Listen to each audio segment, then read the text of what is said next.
by James Ninness and Andres Esparza, published by Storm King Productions. I'm always excited for any Carpenter-approved story. As soon as I heard he was going to have his monthly Tales of Science Fiction series, one was thrilled. However, the first issue left a lot to be desired. In a world where the Alien franchise is all over the place, delivering us half-ass sequels and movies that backtrack half the time, it's hard not to look back at the original Alien and think, why the fuck would you try to even mimic that? It's perfect. Issue 1 of Tales of Science Fiction began with a crew on a ship with the mission of collecting resources, but there was an ulterior motive set by their company to inspect an alien ship floating in space. Sound familiar? They discover the ship itself has human writing on its hull and that the ship can communicate with theirs. Prometheus territory almost, especially after they discover a fungus and monsters roaming the ship. End of issue 1. At that point, I'm mostly out.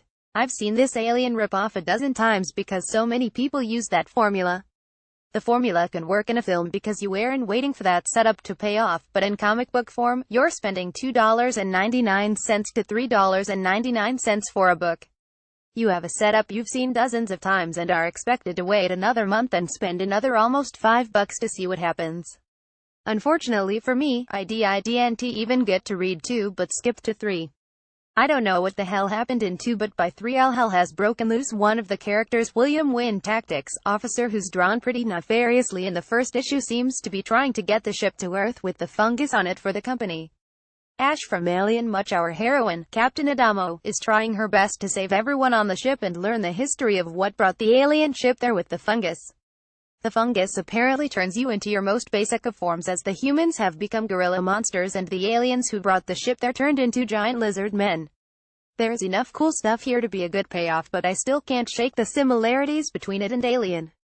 The creatures and gore are really cool and drawn well. I have to applaud Esparza and Martinez on the beautifully done art and color work here that adds to the atmosphere of the comic.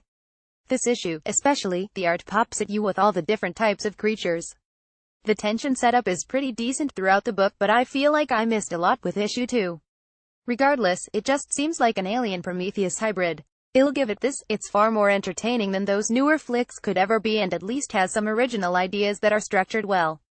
I just wanted more out of this series as a fan of Carpenter's knack for picking strange and original content. I'm hoping there's better still to come with future installments. Powered by WP Review. Get the site 100% ad-free. Support us on Patreon. US residents only.